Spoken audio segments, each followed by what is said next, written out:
anak Anda sudah bosan di rumah, saya akan bagikan 15 tips untuk mengatasi kebosanan anak. Tapi sebelum itu, jangan lupa tekan tombol subscribe dan bunyikan loncengnya supaya Anda bisa mengikuti video-video saya berikutnya. Apakah Anda sudah mendengar dari anak Anda bahwa mereka mulai bosan di rumah? Kegiatan belajar di rumah yang sudah hampir 2 bulan penuh karena pandemi corona ini, coba Anda tanya secara jujur pada anak Anda. Saya mengikuti sosial media anak saya, Vincent Diaz, ya, dari Instagramnya, dan saya lihat ketika dia membuat polling tentang kebosanan teman-temannya di rumah, dan ternyata banyak sekali yang menjawab bahwa mereka sudah mulai bosan, mereka stres, mereka menyatakan, sudah nggak kuat lagi untuk selalu berada di rumah, bahkan belajar di rumah dengan sistem online atau dengan sistem apapun ya, itu ternyata cukup menyiksa bagi mereka. Nah, bagaimana mengatasi kebosanan anak? Saya akan bagikan tipsnya. Perlu diingat, prinsip dari mengatasi kebosanan ini diusahakan semurah mungkin. Kalau perlu hanya mengandalkan hal-hal yang sudah ada di rumah, hanya saja kalau memang sudah tidak mungkin, ya sudah pakai biaya. Yang pertama, ajak anak Anda untuk doodling. Nah, ini satu kegiatan art yang gampang sekali. Anda bisa mulai doodling yang paling sederhana ya. Misalnya doodling tangan ya, gampang sekali caranya. Anda ajak anak Anda untuk ambil kertas HVS, sediakan 1 spidol, kemudian tinggal tangannya ditaruh di kertas, kemudian kita bikin bentuk tangan seperti di video. Nah, oke, seperti ini. Nah, setelah membentuk tangan, baru kemudian dibentuk dengan berbagai macam ornamen. Ya. Nah, lihat aja nanti, hasilnya pasti menarik, ya. Dan Anda bisa mendapat tutorialnya cukup banyak untuk doodling di YouTube, ya. Ini satu kegiatan yang menarik. Yang kedua, ajak anak Anda untuk membuat prakarya. Nah, ini klasik ini ya. Kita dari kecil dulu juga sudah diajari untuk membuat prakarya. Dari berbagai macam barang, misalnya membuat prakarya dalam bentuk kertas yang dilipat-lipat, membuat topeng dari kertas bekas, hiasan dari botol bekas, ya, macam-macam ya. Anda bisa ajak anak Anda untuk membuat prakarya tersebut dengan menggunakan bahan-bahan yang sudah ada di rumah ya. Ini contohnya cukup banyak ya, cukup menarik. Kalau Anda misalnya search di YouTube, banyak sekali prakarya yang bisa dibuat di rumah bersama-sama dengan anak Anda. Yang ketiga, belajar memasak. Nah, banyak sekali ibu-ibu yang belajar memasak, bahkan istri saya yang semula tidak suka memasak ya, kemudian hampir setiap hari menggunakan bahan-bahan yang ada di rumah untuk membuat kue segala macam snack ya, dan hasilnya cukup menarik. Nah, Anda bisa ajak anak Anda untuk belajar memasak juga ya, mulai dari yang sederhana misalnya bikin pizza, bikin donat, bikin kue-kue kering, pokoknya membuat makanan-makanan atau memasak yang anak Anda bisa ikut serta ya. Anak-anak kecil pun bisa diajakin. Misalnya saya pada waktu belajar membuat pizza, anak saya juga ikut karena masih belum bisa apa-apa ya, akhirnya cuma ikut topping ya gitu ya, terus kemudian waktu mencolokin pizzanya dengan garpu ya, pokoknya dibikin kegiatan memasak ini menjadi sesuatu yang menarik untuk anak Anda ya. Ini rekreasi di rumah dengan memasak. Yang keempat ya, kita bisa rememorian dengan mainan-mainan yang dulu kita lakukan pada zaman kita masih kecil ya. Banyak mainan-mainan di zaman kita dulu yang sekarang sudah punah ya, sudah bukan punah ya, mungkin hilang, sudah hampir nggak dikenal lagi. Misalnya saya dulu pernah melihat kakak saya main bekel, kemudian main congklak atau dakon, engklek, main yang pakai tali apa itu dari karet gelang seperti itu. Nah, ini kesempatan buat Anda untuk memperkenalkan permainan-permainan tradisional yang klasik, yang mungkin di era digital ini anak-anak sudah tidak mengenal lagi. Nah, kita bisa kenalkan lagi itu sebagai satu variasi permainan buat mereka. Ya, ini pasti menarik ya. Kalau misalnya Anda gali lagi, makin banyak permainan yang bisa Anda berikan kepada anak Anda.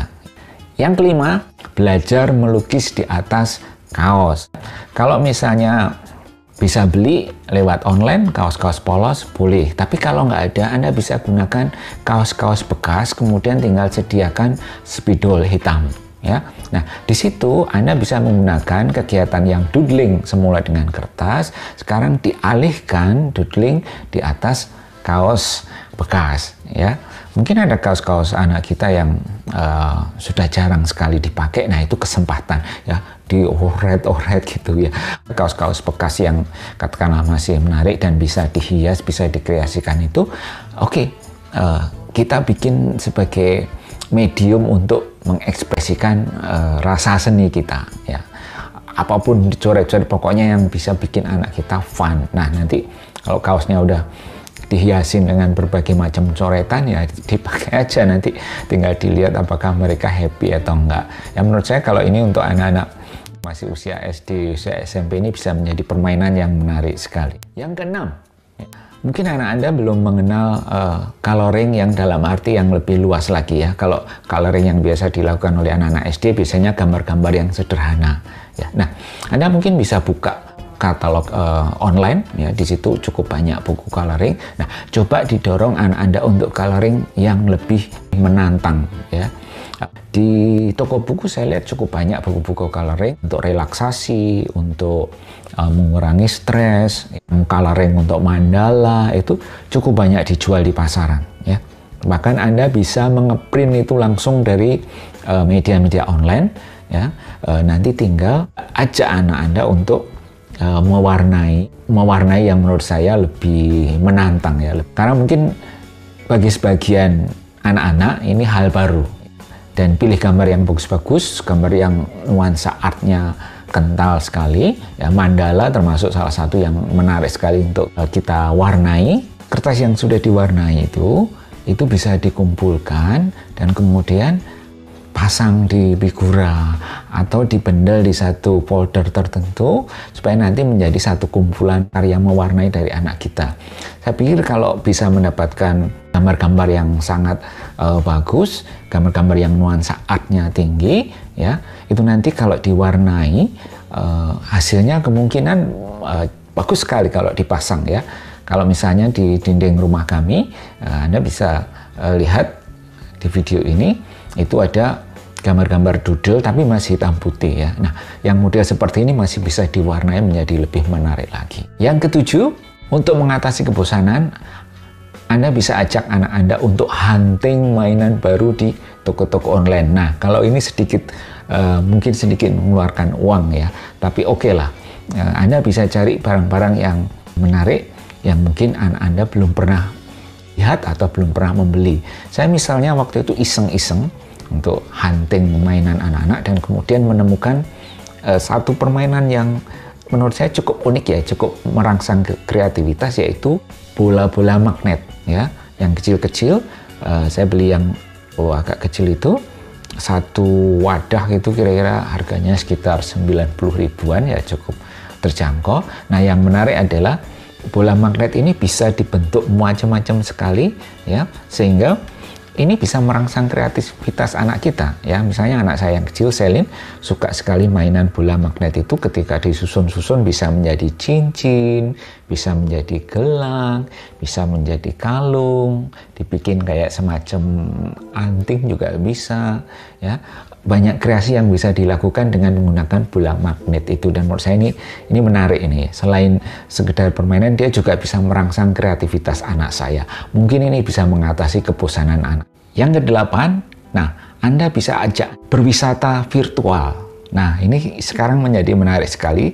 Kalau tidak salah ada beberapa situs terkenal di dunia yang menawarkan untuk namanya wisata virtual. Jadi wisata jarak jauh bisa dilakukan dari manapun, dari rumah juga bisa.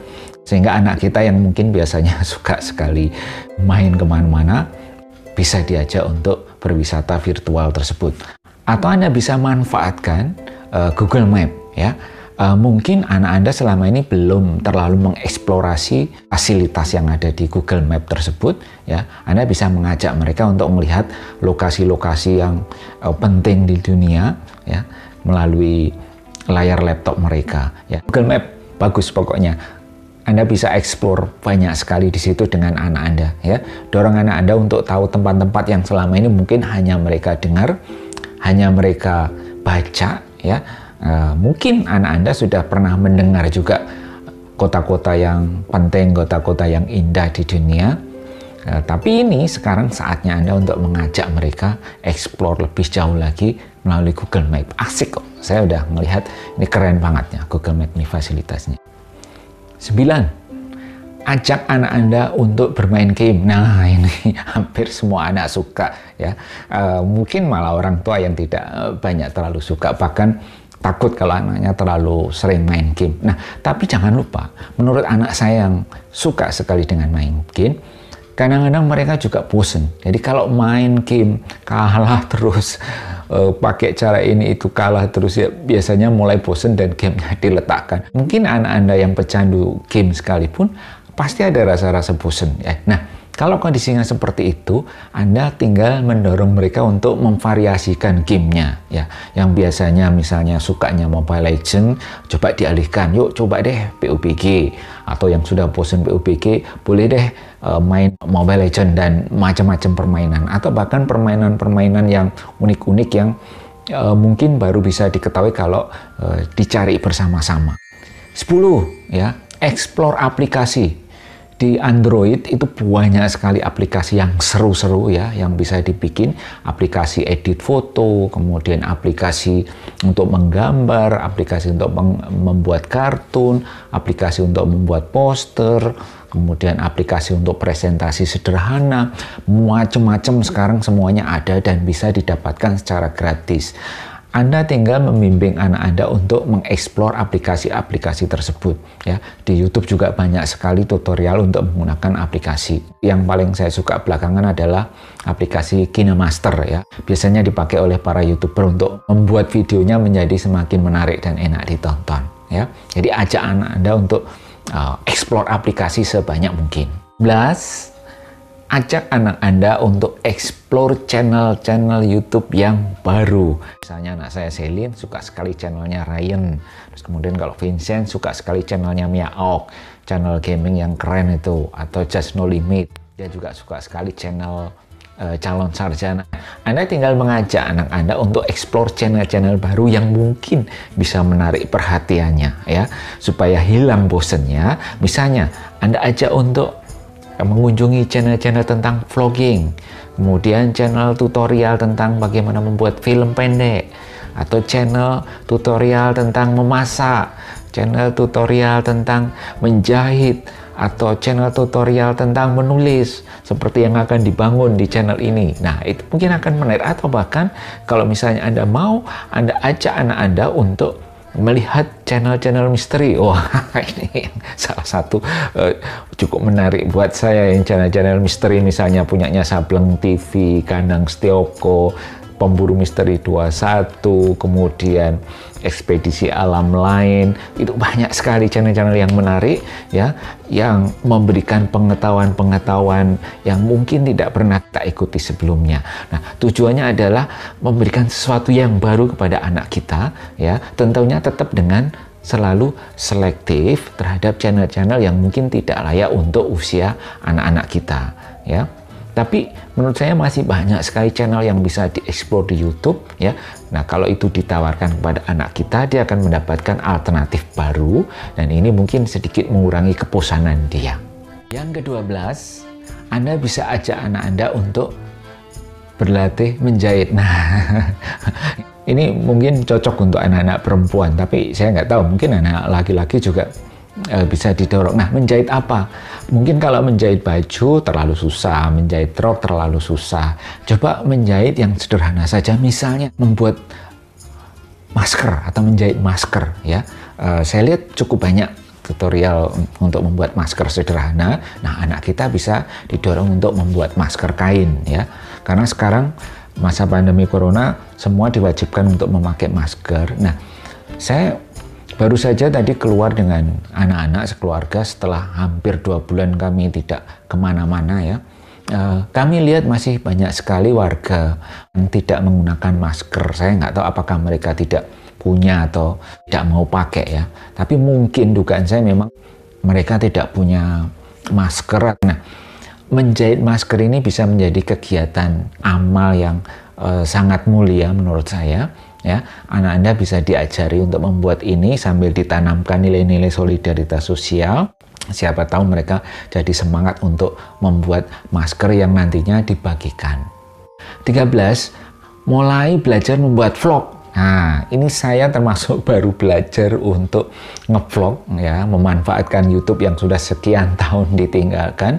Ya, saya kagum dengan banyak sekali orang yang membuat channelnya sendiri dan menarik. Nah, kalau selama ini mereka hanya melihat, menonton vlog orang lain, mengonsumsi istilahnya ya. Nah, sekarang didorong untuk memproduksi vlog sendiri. Nah, materinya apa? Ya, misalnya lagi doodling, lagi bikin prakarya, lagi bikin kaos, lagi memasak segala macam, itu divideoin. Kemudian itu dibikin menjadi vlog, ya, vlog karya anak-anak kita. Ya, itu akan menjadi satu kegiatan yang menarik karena selain menjadi satu pengalaman yang baru, ini juga merupakan media pendokumentasian kegiatan kita sehari-hari. Semoga ini bisa menjadi satu kegiatan yang baru, yang menarik ya. Anak-anak pasti suka. Nah, ke-14, kalau sudah suka ngevlog, ya, mungkin nanti bisa ditingkatkan ya satu kegiatan yang menarik, yaitu membuat film pendek. Wah, ini keren sekali ya. Film pendek, misalnya anak kita dibimbing untuk membuat cerita sederhana, misalnya tentang temennya atau tentang orang-orang yang mereka kagumi, terus atau mungkin tentang binatang atau tentang mainan mereka atau apa, kemudian mereka membuat film pendeknya ya, misalnya dibikin skenario, dibantulah orang tuanya bikin skenarionya, bikin jalan ceritanya, kemudian anaknya memerankan tokoh-tokoh di dalam film pendek itu ya. Sebuah eksperimen yang menurut saya menarik sekali ya, bisa menjadi project di masa pandemi corona ini. Kemarin sempat melirik di media sosial anak saya. Ada beberapa sekolah yang memang sudah mendorong siswa-siswanya untuk membuat semacam film-film pendek atau film-film seperti iklan layanan masyarakat yang isinya pesan-pesan yang bagus ya, divideokan seperti itu, yang mana narasinya dibikin oleh anak-anak sendiri, dan menurut saya hasilnya bagus-bagus. Misalnya ada pesan tentang kebersihan, pesan tentang bagaimana menghadapi wabah corona sekarang, pesan tentang belajar di rumah, untuk mencintai lingkungan. Aduh, pokoknya keren-keren ya, bagus-bagus. Nah, ini menunjukkan bahwa anak-anak sudah mulai dikenalkan kepada dunia multimedia, bahkan mulai dari SD dan kemudian SMP, dan ini menjadi tugas mereka untuk membuat kreasi-kreasi yang bermanfaat buat teman-temannya. Ini menurut saya suatu langkah yang bagus sekali dari sekolah-sekolah, dan semoga semakin banyak guru yang terpikir atau terinspirasi untuk memberikan tugas-tugas yang lebih kreatif seperti itu kepada para siswanya. Saya sangat mendukung yang seperti itu. Yang ke-15 ini andalan saya. Jadi Anda bisa mengajak anak Anda untuk berlatih menulis ya. Berlatih menulis macam-macam, banyak sekali yang bisa dilakukan. Nah, menulis ini sangat penting sekali. Nanti saya akan bagikan dalam vlog tersendiri tentang manfaat menulis itu. Tapi Anda bisa mulai berpikir untuk menjadikan kegiatan menulis ini satu tawaran yang berbeda ya buat anak-anak Anda ya, karena menulis ini benar-benar satu skill yang nantinya sangat penting sekali untuk dikuasai anak-anak kita, mulai dari sekarang masa studi sampai nanti kalau mereka sudah bekerja ya. Menulisnya macam-macam, bisa menulis puisi, bisa menulis drama pendek, bisa menulis cerpen, bisa menulis review, bisa menulis cerita perjalanan, menulis dongeng. Banyak sekali topik yang bisa ditulis oleh anak-anak kita. Nah, Anda bisa mengajak mereka untuk mulai melirik ini menjadi satu kegiatan yang sangat menantang ya. Ini bahkan saya kalau boleh cerita, saya sedang men-challenge anak saya Vincentius untuk membuat serangkaian review, mulai dari review buku, review novel, review channel YouTube, review film, review game ya. Cukup banyak reviewnya. Kaget juga ya, saya berikan challenge seperti itu, ternyata anak saya juga bisa mengikuti, dan sampai sekarang dia sudah menghasilkan kurang lebih sekitar 25 review ya. Anda nanti bisa lihat di Instagramnya atau di Facebooknya.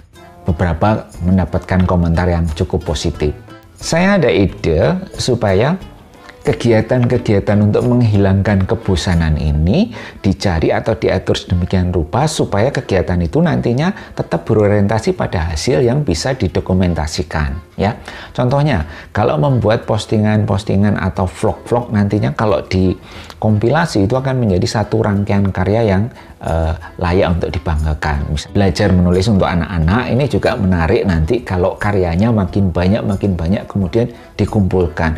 Siapa tahu nanti di akhir pandemi corona ini saat mereka sudah mulai terbebas, bisa belajar, bisa berkumpul lagi bersama teman-temannya, mereka sudah memiliki satu proyek yang selesai dalam bentuk yang bisa dibanggakan, ya, bisa ditujukan kepada teman-temannya. Ini loh hasilku selama masa-masa belajar di rumah selain kegiatan-kegiatan studi. Saya yakin kegiatan-kegiatan yang tadi saya sebutkan selain menghilangkan kebosanan mungkin bisa menjadi satu proyek pribadi mereka untuk nantinya menjadi sesuatu yang bisa mereka banggakan. Itu tadi. Semoga tips-tips yang saya berikan bisa menghilangkan kebosanan anak Anda, dan saya sangat berharap juga nanti dari sekian banyak ide untuk menghilangkan kebosanan tadi, salah satu yang Anda pilih untuk Anda perkenalkan atau Anda praktekkan bersama anak Anda adalah berlatih menulis. Saya akan sangat senang sekali, dan saya sudah menyiapkan serangkaian video lainnya membedah lebih lanjut tentang teknik-teknik menulis dan belajar menulis untuk anak-anak kita. Oke, sampai ketemu lagi di video berikutnya. Klik subscribe. Kalau ada pertanyaan-pertanyaan, tulis di komentar di bawah ini. Semoga nanti bisa saya bahas di kesempatan berikutnya.